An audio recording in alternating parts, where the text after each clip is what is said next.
Did you actually get the opportunity to? I mean, I'm assuming you met Ozzy. I didn't meet Ozzy. I did meet, like, I remember I sat down with Bill Ward a couple of times, in the catering area for lunch. And, like, man, you talk about someone that's just, you think of Black Sabbath, like they invented heavy metal. You know what I mean? Like, this dude Yeah. has every right to just, not want to like mingle it up with, I guess us common folk. But he was out there hanging out with that guy was so nice to everybody, man. He was amazing. He was really, really nice. I mean, yeah, so we met Bill Ward, met the Slayer guys on that tour as well. That's where we met Dimmu Borgir for the first time, and I still every now and then keep in contact with Sven, the guitar player from Dimmu. Just a rad dude. Like, I played guitar in a band called Dawn of Ashes in 2010. We went on tour with Dimmu again. Oh, And wow. oh, this is so cool to see you, man. I'm so glad you're doing this and on this tour with us. And so yeah, we did that. I met a few people. Like I said, I don't want to name any names that were bum outs, like substance abuse problems.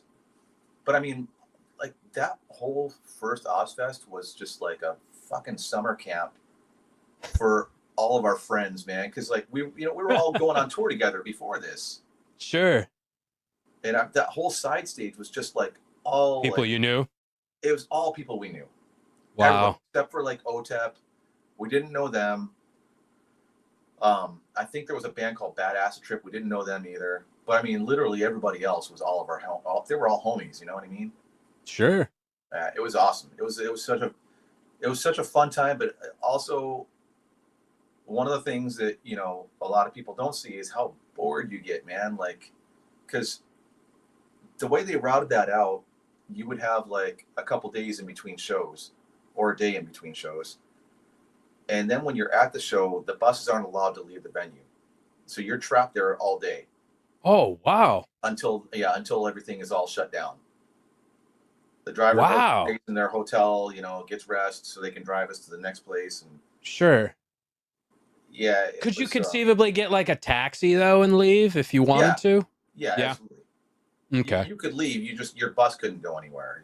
Gotcha. Yeah. Wow. That's wild. And back It to was Bill. very boring at times. I mean, I could imagine, like, coming from an acting background, there's so much time that you're just not doing anything. It's kind of a hurry up and wait type situation. So that Yeah. seems to be kind of par for the course with a lot of, creative types and people in those industries. Back to Bill Ward, it's a real shame that he got kicked out of that band. I don't really know what precipitated that or anything, but from what you make it sound like, he was a nice guy and probably didn't deserve that. When I read that, I was like kind of heartbroken for the dude because, like I said, meeting him, you couldn't meet a nicer guy. That's And crazy, man. he loved to just hang out and talk. Yeah. Wow. That's crazy. Was that the year that Iron Maiden got egged? No, that was the year after. We weren't on that one. Okay. But Okay. I heard all about that. Yeah, there was like a big feud between Iron Maiden and the Osbournes, and I don't know what happened, what all transpired, but I know that, like, I from what I know anyway, there's still some bad blood between those two camps. I've heard conflicting stories and I don't really know who to believe, but Right. yeah, it seems like kind of a whole like messed up situation. When we played that Ozzfest, it wasn't a tour yet. It was just 3 shows. And I don't even remember now, like, which Ozzfest show we played. I think it was like in Arizona or Southern California.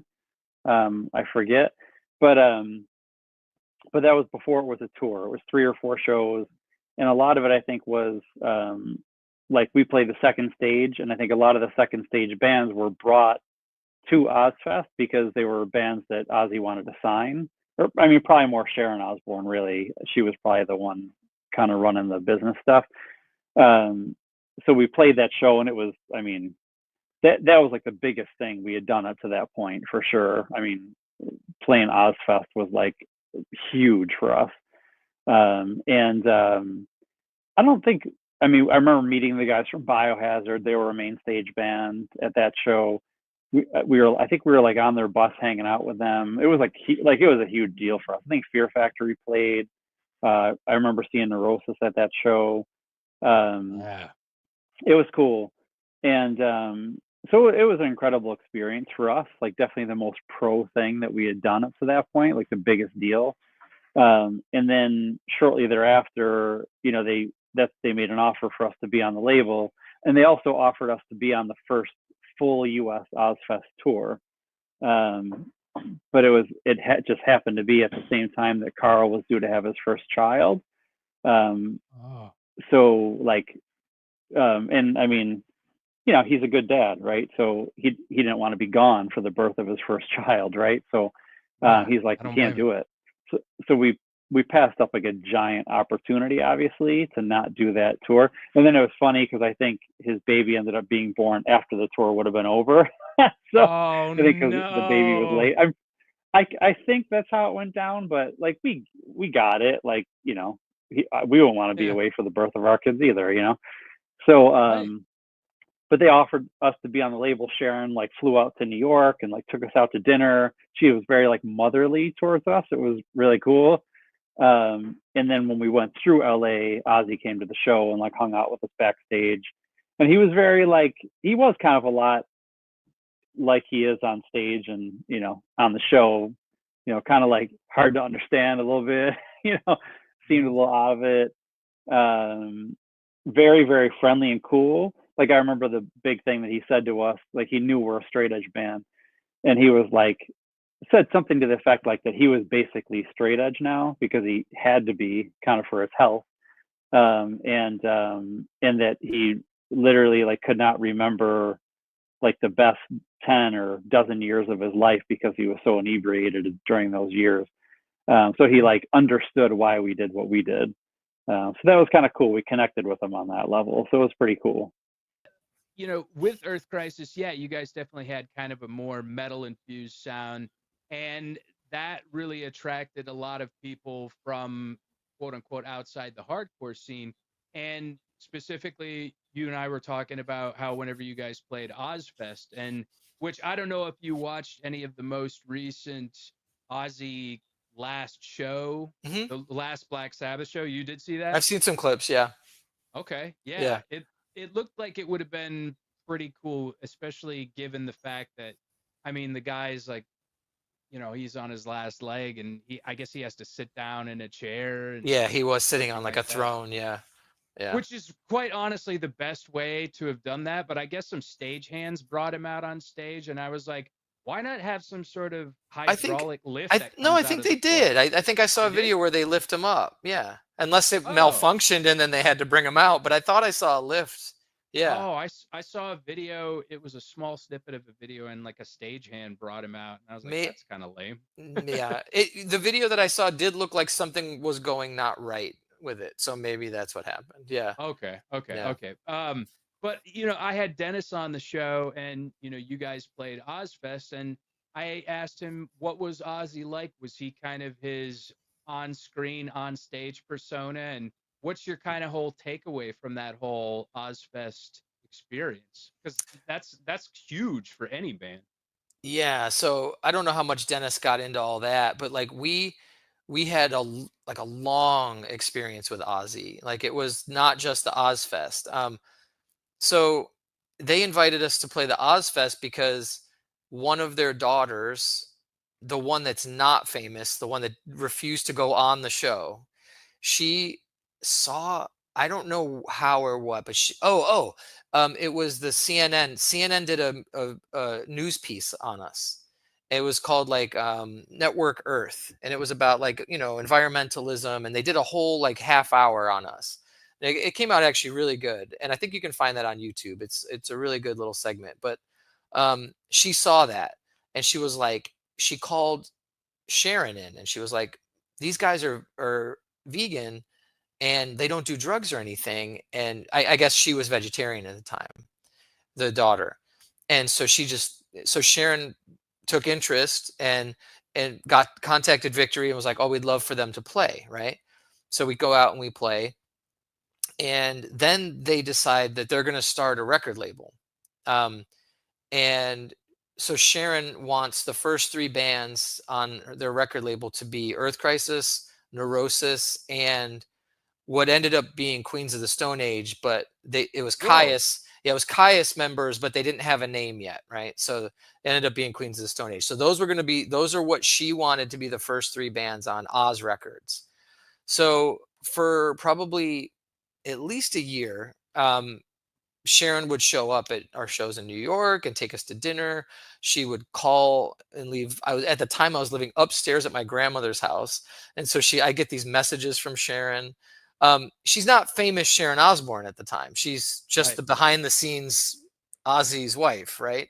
So we had quite a bit of interaction with Sharon, a little bit with Ozzy. And I don't know, did Dennis tell the story on why that all fell through? Well, Dennis said, to kind of elaborate on that a little bit, Dennis said that she was kind of like a motherly figure to you guys, Very like much. taking you out to dinner and stuff like Yeah. that. And he said that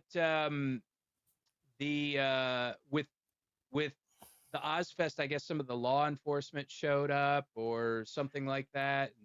I don't know. Maybe tell the story again from your perspective. I'll try to keep it brief because it's long, but okay. And I'm going to do my best to keep certain people's names out of it. But yes, Sharon, absolutely lovely person. Like, she was fantastic. She was super kind to us. She was always just great.